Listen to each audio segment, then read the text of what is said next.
Boa noite, irmãos. Graça e paz do Senhor Jesus. Abram suas Bíblias em Marcos, no livro de Marcos.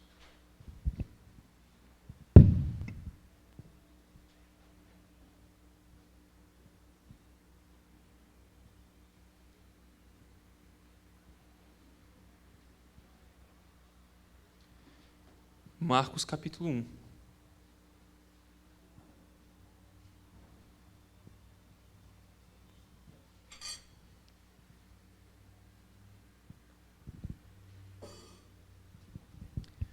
Marcos capítulo 1, vamos ler do versículo 14 até o versículo 20.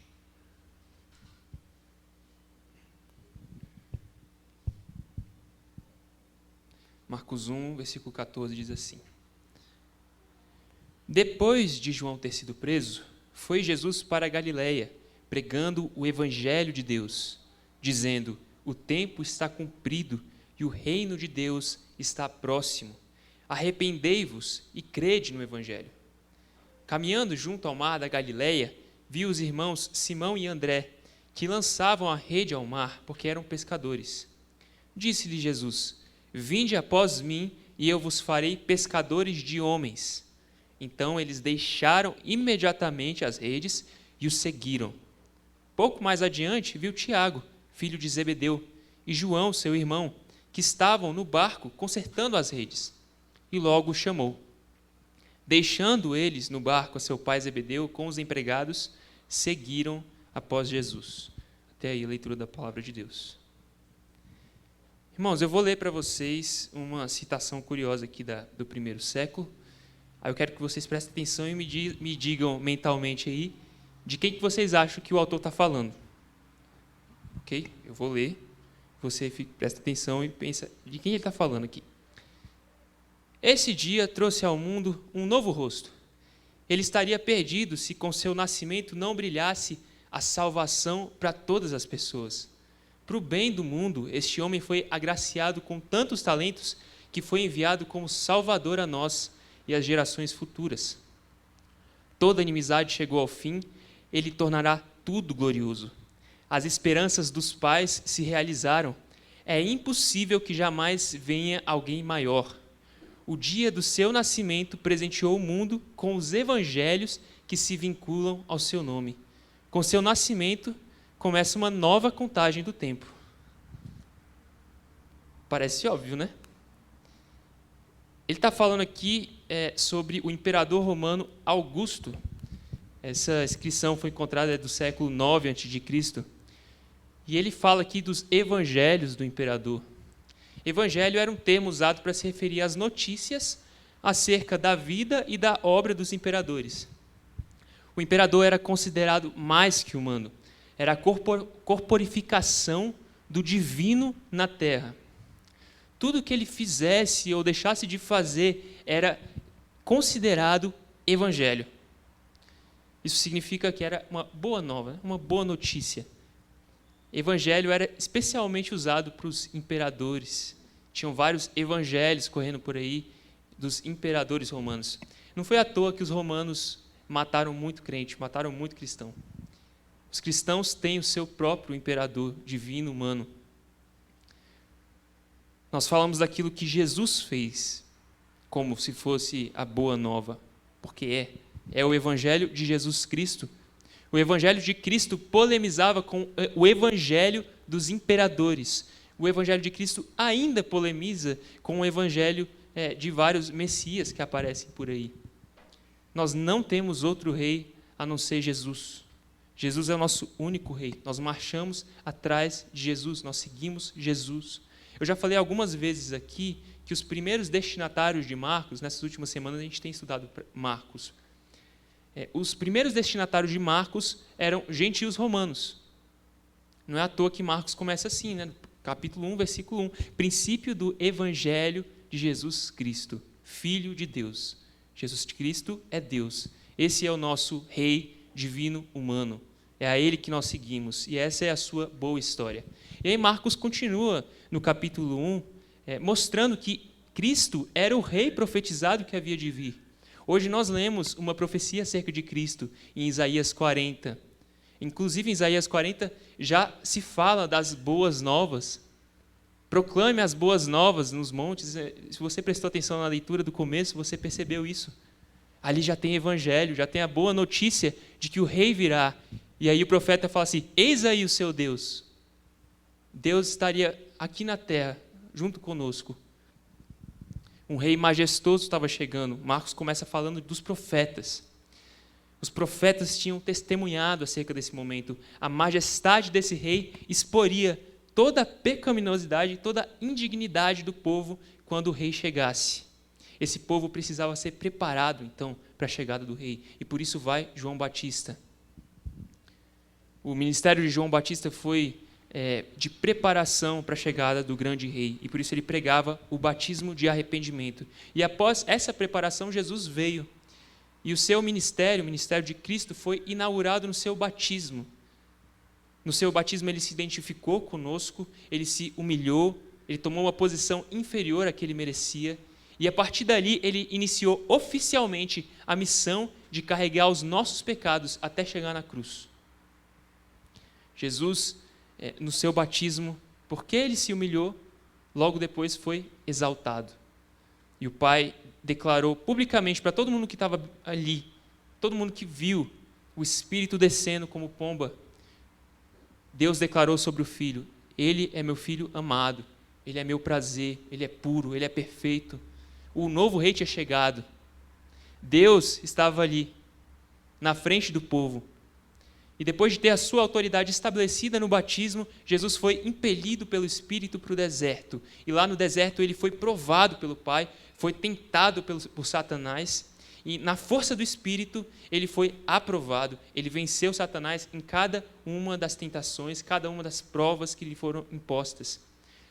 E a sua autoridade, a sua perfeição agora estavam provadas. Ele estava pronto para começar o seu ministério. E algum tempo depois, não sabemos quanto tempo, Marcos não especifica quanto tempo passou do deserto até o momento em que João foi preso. Algum tempo depois, João foi preso. Isso significava que a fase inicial das coisas tinha acabado. O arauto do rei saía de cena e agora entrava o rei. O rei começava o seu ministério de fato. E ele veio pela Galileia.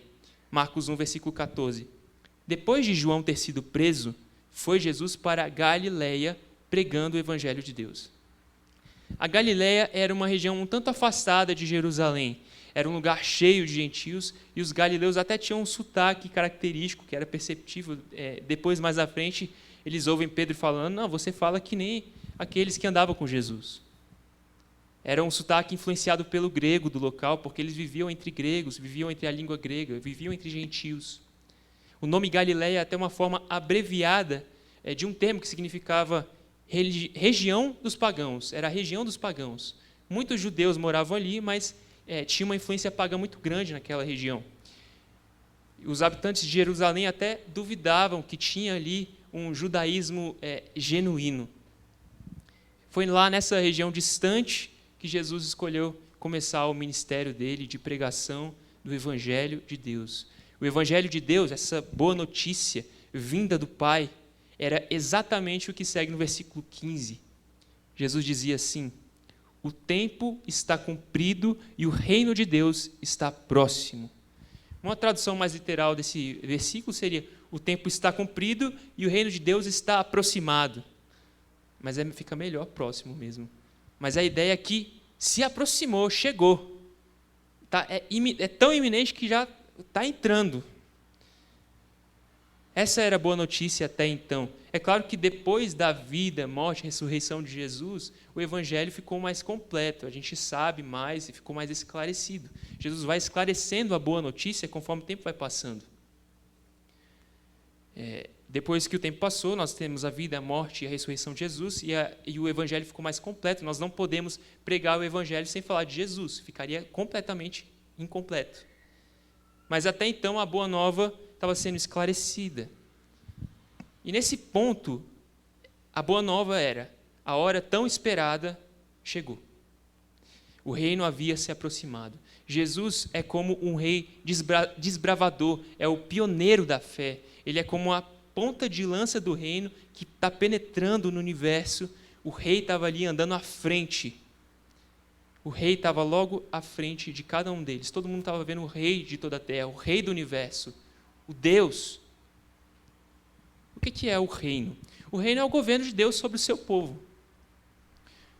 Entrar no reino de Deus é a mesma coisa de ser salvo. Você se torna um súdito do reino de Deus. Você entra dentro do governo de Deus. É passar a desfrutar de todas as bênçãos espirituais e físicas desse reino. Nesse sentido, a comunidade que reconhece a Jesus como rei também pode ser chamada de reino, porque é o conjunto dos súditos desse rei. Esse reino está em constante expansão e por isso nós também podemos falar desse reino no futuro. Nós sabemos que toda língua confessará e todo joelho se dobrará diante do rei. Portanto, existirá um momento em que o reino vai abranger todas as coisas. Todo o universo vai ser o reino de Deus, o reino escatológico de Deus. Nesse momento, o rei vai estar conosco de novo, em pessoa.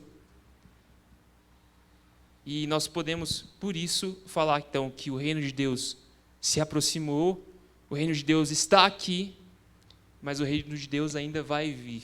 É o que geralmente é falado como o já e o ainda não do reino de Deus.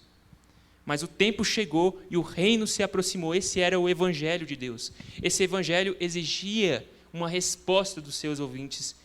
Arrependam-se e creiam. É isso que Jesus pregava. O evangelho chegou, o evangelho de Deus está aqui. Portanto, arrependam-se e creiam. O evangelho ainda exige uma resposta de cada um de nós quando nós ouvimos. Todos têm que escolher, ou você atende o chamado do evangelho, ou você se endurece diante do chamado do evangelho. O evangelho de Deus. Esse era o tema da pregação de Jesus, e esse vai ser o nosso tema hoje à noite. O evangelho de Deus. Ele exige, em primeiro lugar, um rompimento. Jesus dizia assim: arrependei-vos, abandone a sua vida de pecado, abandone os seus maus caminhos, abandone tudo o que se coloca acima de mim. O arrependimento é um verdadeiro rompimento com tudo o que se coloca acima de Cristo. Como era costume dos autores antigos, então Marcos ilustra esse ensinamento de Cristo com um exemplo prático. Ele vai começar a falar dos discípulos ali, como é que Jesus chamou os discípulos, como é que os discípulos atuaram diante do chamado do Evangelho de Deus. Aí Marcos continua lá no versículo 16. Caminhando junto ao mar da Galileia, viu os irmãos Simão e André, que lançavam a rede ao mar, porque eram pescadores. Disse-lhe Jesus: vinde após mim, e eu vos farei pescadores de homens. Jesus não é como qualquer rabino. Normalmente os discípulos é que procuravam seus mestres. Isso depois de deliberar longamente a respeito da decisão qual mestre procurar, onde se inscrever. Especialmente se o rabino ficasse viajando para vários lugares. Nenhum rabino chegava e falava desse jeito: vinde após mim. Mas os discípulos, quando ouviram isso, entenderam a gravidade do chamado. E aí no versículo 18, eles deixaram imediatamente as redes e o seguiram. Marcos não dá muitos detalhes, assim, enquanto outros evangelhos detalham melhor como é que foi. Ele não explica aqui, Marcos, se os discípulos já conheciam Jesus ou se eles já tinham pensado na possibilidade de o seguir antes. A ideia de Marcos é realmente impressionar o leitor. Como assim eles deixaram as suas redes e o seguiram assim de forma tão natural? Quem é que deixaria a sua fonte de renda para trás e simplesmente começaria a seguir um homem? Chamou: vinde após mim, e pronto, a pessoa vai. Como assim? E naquela época, entre 70% e 90% da população era pobre. Mas pescadores não eram pobres. Na verdade, eles ficavam ali entre os ricos e os pobres. Eles tinham uma renda razoável. Era uma fonte de renda diferenciada para a época. E eles estavam ali entre as porcentagens mais ricas do povo. Mas eles deixaram tudo isso para trás, diante desse chamado de Jesus. Você pode achar que essa atitude foi insensata, foi uma atitude impossível. Isso não é verdade. Foi uma atitude extremamente sensata. É a atitude mais sensata possível diante de quem estava chamando. Jesus era o Rei dos Reis, Deus na terra. Ele havia chamado. Logo, a obrigação era de um rompimento. Eles precisavam romper com tudo o que impedia eles de seguir esse chamado. A palavra de Jesus chega nos ouvidos desses homens como uma força, como um poder que fala, venham, e eles naturalmente, atraídos por essa palavra, vão, e livremente vão. A mesma coisa acontece em seguida com Tiago e João, versículo 19 e 20. Pouco mais adiante viu Tiago, filho de Zebedeu, e João, seu irmão, que estavam no barco consertando as redes, e logo os chamou. Deixando eles no barco, a seu pai Zebedeu com os empregados, seguiram após Jesus. O segundo exemplo aqui é mais radical ainda. Eles não só deixaram a fonte de renda, eles deixaram o negócio familiar, o negócio da família. Para muitos mestres judeus, o maior mandamento era considerado o de honrar pai e mãe. Abandonar o negócio familiar era uma coisa assim, completamente contra os valores da época. Mas era Jesus que tinha chamado. Era o Rei dos Reis que tinha chamado. O negócio familiar, então, tinha se tornado um obstáculo para os discípulos. Eles não podiam ir após Cristo e continuar como pescadores. O Tiago e João, no caso, eram provavelmente de renda ainda maior, porque o pai dele tinha empregados trabalhando para eles. Como eles não podiam ser pescadores e seguir a Cristo ao mesmo tempo, então a vocação deles anterior se tornou um obstáculo entre eles e Cristo. Então eles precisavam de um rompimento. Eles precisavam deixar as suas vocações anteriores para trás. Isso não significa, é claro, que os discípulos nunca mais viram seus pais, que eles abandonaram suas esposas, não tem nada disso. Pedro tinha esposa, eles caminhavam com suas famílias. O próprio Jesus, na cruz, continuou cuidando da mãe dele e falou para João cuidar da mãe dele. Eles romperam com tudo o que competia com a fidelidade a Cristo. O Evangelho exige rompimento com os seus pecados, rompimento com tudo o que poderia se colocar acima de Jesus na sua vida. Você precisa romper com tudo isso. É assim que Jesus chama, vinde após mim. Tudo o que te impede de seguir esse chamado precisa ser deixado para trás e se tornou pecaminoso. Se te impede de seguir a Jesus, é pecado. Deixa para trás. É necessário um rompimento. Ele é nosso rei, e se ele chamou, então você tem que imediatamente deixar e seguir. Você também precisa romper com tudo em nome de Cristo. Não é um chamado privativo ali dos 12 discípulos. Não são só os 12 discípulos que têm que romper para seguir a Cristo. Abra comigo lá em Lucas 14.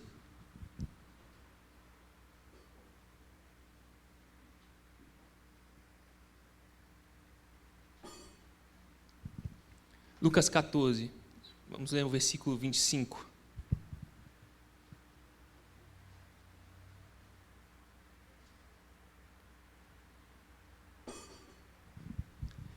Lucas 14, 25 diz assim: grandes multidões o acompanhavam, e ele, voltando-se, Jesus, lhes disse: se alguém vem a mim e não aborrece a seu pai e mãe, e mulher, e filhos, e irmãos, e irmãs, e ainda a sua própria vida, não pode ser meu discípulo. E qualquer que não tomar a sua cruz e vier após mim, não pode ser o meu discípulo. Então, muita gente tinha ficado impressionada com Jesus, multidões seguiam Jesus, mas como se ele estivesse mandando a real, né? Ele vira, olha para trás e declara para eles: vocês precisam romper com tudo, com suas famílias, com tudo que vocês têm. Você acha que abandonar a pescaria é grande coisa? Pois todo discípulo de Cristo precisa abandonar a sua própria vida, precisa deixar a sua vida para trás para seguir a Jesus. E aí ele continua no versículo 33, ainda em Lucas 14, versículo 33. Assim, pois, todo aquele que dentre vós não renuncia a tudo quanto tem, não pode ser meu discípulo. Abandone tudo, é isso que Jesus está falando. Rompa com tudo que você tem e, em seguida, vá até Jesus nu, vá de mãos vazias e pergunta para ele: Senhor, o que é que eu faço agora? Para onde é que eu vou? O que é que eu adquiro? E nas Escrituras, Jesus vai nos responder assim, nas Escrituras inteiras: cuide da sua família, trabalhe com diligência, poupe para o dia difícil, se case, tenha filhos e me adore em cada uma dessas coisas. Viva a sua vida para mim. É isso que Jesus diz para nós nas Escrituras. A diferença é que um discípulo de Cristo só tem o que tem e só faz o que faz a pedido de Jesus. Só quando Jesus te diz, faça isso, você faz. Porque tudo que você tem por causa de Cristo. Não tem nada que você tem que pode ser por causa de si. Você tem que ter abandonado tudo. Se você passasse um pente fino na sua vida, você encontraria coisas que você não adquiriu por causa de Cristo. Se pergunte mesmo, eu arranjei esse emprego por causa de Cristo ou por causa de mim? Eu arranjei essa namorada por causa de Cristo ou por causa de mim? Eu casei por Cristo ou casei por mim? Eu gasto o meu dinheiro por quem? Se eu tiver alguma coisa que ainda não foi avaliada a partir do chamado de Cristo, então, meu irmão, jogue fora no seu coração imediatamente, abandone.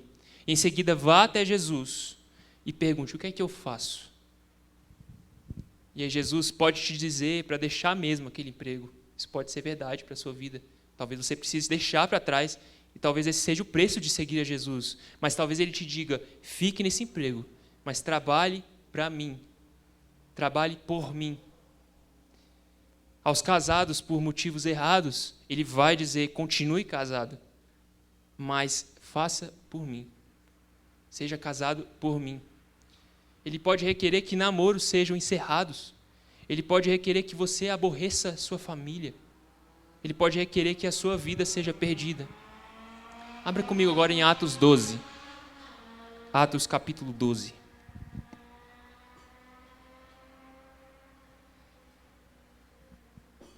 Atos capítulo 12, versículo 1 a 3.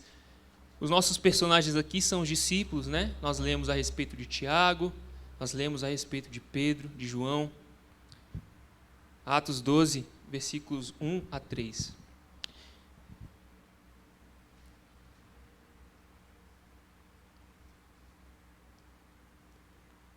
Versículo 1 a 3.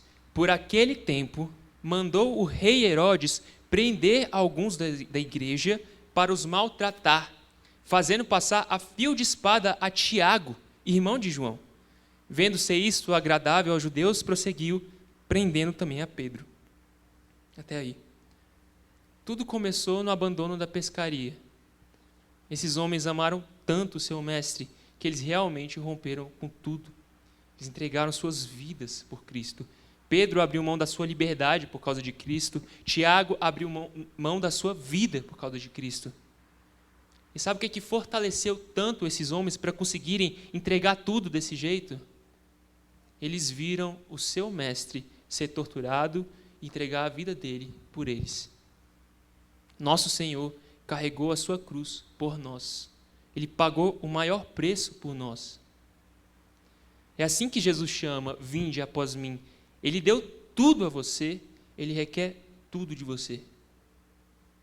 Rompa com todos os seus pecados, rompa com todas as suas prioridades, porque Jesus está chamando. O Evangelho de Deus exige rompimento. E, em segundo lugar, ele exige comprometimento. Rompimento e comprometimento. Vamos voltar para Marcos. A mensagem de Jesus não é apenas arrependei-vos, é arrependei-vos e crede no Evangelho. Crer no Evangelho era se apegar confiantemente à boa notícia de que o reino de Deus havia se aproximado. Alguém disse que crer é como um navio que se amarra ao cais contra as correntezas, ondas e ventos. É como o carvalho que se agarra com as raízes das rochas e desafia os séculos. Isso são figuras para quem crê na boa notícia. Crer é se apegar, é se comprometer com a verdade. Crer é agir conforme a verdade em que se acredita. É se agarrar à esperança que apresenta na boa notícia, na boa história que está sendo contada.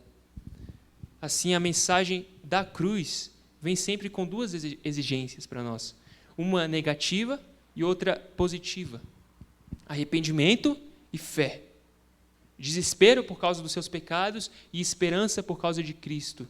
Rompimento com tudo e comprometimento com Ele. Quando Jesus chega diante dos discípulos e os chama, crer é seguir o Mestre. A verdade é que o rei estava diante deles. e de que o reino estava entrando na terra, e diante dessa urgência, da verdade que eles estavam ouvindo, eles tinham que seguir imediatamente isso que era crer para eles. Os discípulos se comprometeram com Cristo. Seguir o Mestre foi um comprometimento com o discipulado. Seria como um aluno seguindo seu rabi, como um soldado seguindo o seu comandante, como um escravo seguindo seu dono. O discípulo caminharia o tempo todo atrás do Mestre, observando como ele agiria e aprendendo a ser como ele é. Seguir o Mestre foi um comprometimento com a santificação. Vinde após mim e eu vos farei. Quando os discípulos seguiram a Cristo, eles aceitaram a transformação que ele os faria passar. Ia doer, ia ser difícil, mas eles se tornariam pescadores de homem, pescadores de gente. Seguir o Mestre foi um comprometimento com o evangelismo. Ser pescador dos homens é ser um recrutador de pessoas, é ser um pregador da verdade, um proclamador do evangelho. É um trabalho com gente. Seguir o Mestre foi um comprometimento com gente. Ao caminhar ao lado de Cristo, os discípulos estavam se dispondo ao caminhar ao lado de outras pessoas. Os discípulos se tornariam discipuladores. Mas trabalhar com gente é difícil. Jesus não permite a facilidade do isolamento. O Evangelho não permitia mais que os discípulos ficassem isolados nas suas famílias. Eles precisavam pescar pessoas. O rompimento com o passado, então, tem que dar lugar a um comprometimento com Jesus. É por isso que houve o rompimento para começar. Todos nós seguimos a Cristo, todos nós que seguimos a Cristo, nos comprometemos com um estilo de vida de constante aprendizado. Nós entramos num discipulado. Você tem que continuar aprendendo com Jesus, porque você vive em discipulado. Você é um discípulo de Cristo. E ser discípulo de Cristo não é como fazer uma faculdade.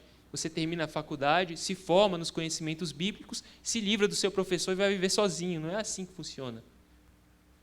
O aprendizado com Cristo não se encerra nunca.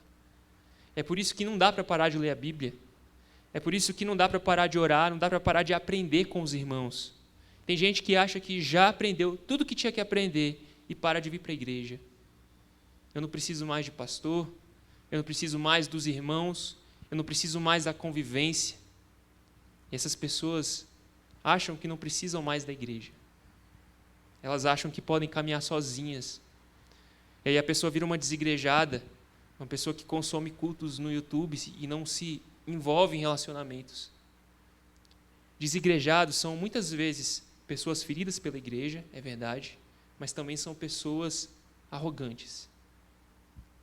Eles acham que não tem mais nada a aprender com os irmãos. Mas ao seguir o Mestre, você se comprometeu com o discipulado. Você se comprometeu a aprender num aprendizado que não se encerra. Ao seguir a Jesus, você também se submeteu a um processo santo de transformação, que é chamado de santificação. Isso vai significar que você vai ser exortado, vai se machucar, você vai errar, vai sofrer, mas você vai se alegrar, vai acertar também. Tudo para parecer mais com o seu Mestre. É assim que ele nos transforma em pescadores de gente. E ao seguir a Jesus, você se voluntariou para ser um pescador de gente. Discípulos de Cristo têm a vocação de serem pescadores de gente. Eu dificilmente poderia ser chamado de seminarista se eu aparecesse lá no seminário uma vez por ano. Como é que tem pescador de gente que vai pescar só uma vez, 2 vezes por ano? Como é que tem sido a sua prática de evangelismo? Em algum ponto você simplesmente parou de lançar o anzol, você simplesmente parou de sair para pescar, você parou de buscar oportunidades, buscar momentos de pregar o evangelho, de evangelizar pessoas. Ao seguir a Jesus, você se comprometeu com pessoas. Isso significa que você não tem a opção de ficar isolado. Isso significa que você tem que caminhar ao lado de outros irmãos. Você tem que discipular. Você percebe que todos os aspectos de seguir a Jesus que eu falei aqui são todos relacionais. São todos em comunidade.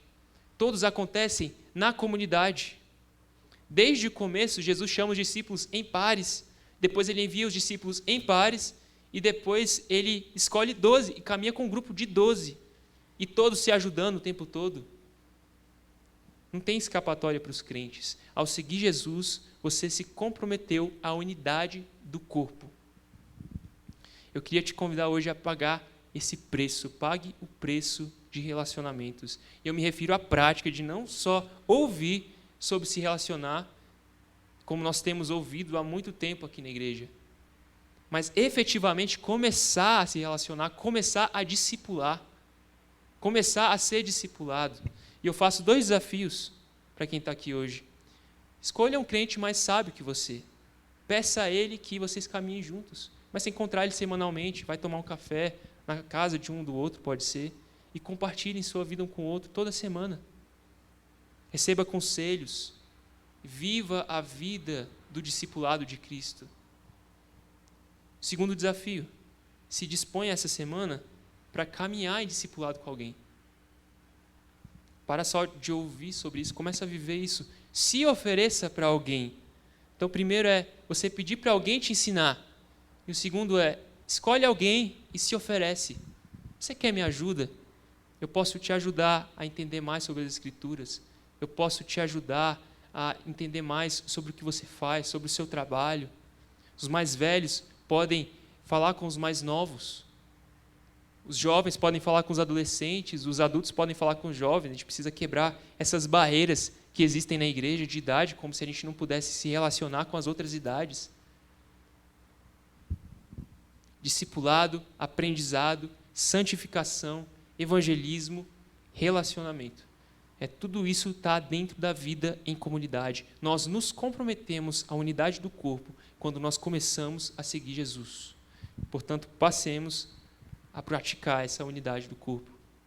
Em conclusão, o Evangelho de Deus é completamente radical. Ele exige rompimento, ele exige comprometimento. Desde o primeiro versículo, Marcos já declarava para os romanos: o meu evangelho não é de imperador romano nenhum.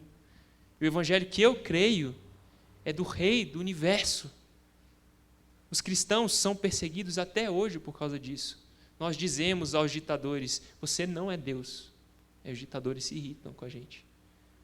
A gente diz para os nossos políticos: você não é Messias nenhum. Você não é meu Deus. Você não é meu Salvador. Nós dizemos às ideologias, direita e esquerda: você não é a minha prioridade. Você não é a minha religião. Mesmo que o país entre em guerra esse ano por causa das eleições, por causa de política, nós firmemente declaramos: o nosso rei nos governa como um só corpo, em um reino de paz que nunca terá fim. Esse é o nosso reino.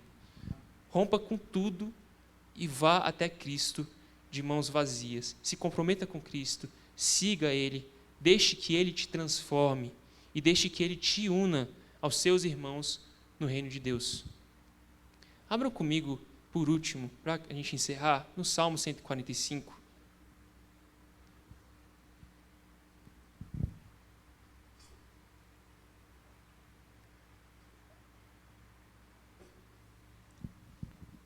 Eu queria ler com os irmãos dos versículos 10 até o 13. E para a gente encerrar, eu queria que os irmãos se levantassem. Vamos fazer essa leitura juntos. Salmo 145, versículo 10 até o 13. Vamos ler juntos?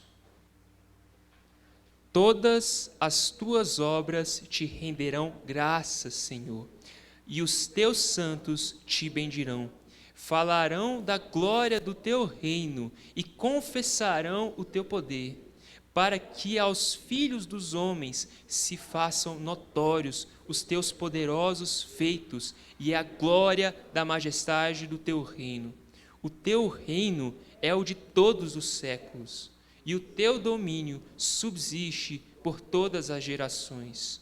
O Senhor é fiel em todas as suas palavras e santo em todas as suas obras. Até aí. Vamos orar. Senhor, te agradecemos porque o Senhor veio por nós, porque o Senhor se deu por nós. O Senhor entregou tudo por nós, o Senhor entregou sua vida por nós, o Senhor sofreu por nós, o Senhor ressuscitou por nós, o Senhor foi exaltado por nós. Te agradecemos pela tua obra, Pai. Te pedimos que o Senhor nos dê força para fazermos como o Senhor fez, para que nós também entreguemos tudo a Ti, realmente tudo, e que nós nos comprometamos contigo em cada dia da nossa vida, em cada coisa que nós fazemos, no trabalho, em casa, na família. Senhor, nos ajuda a nos comprometermos contigo em cada parte da nossa vida. Em nome de Jesus. Amém.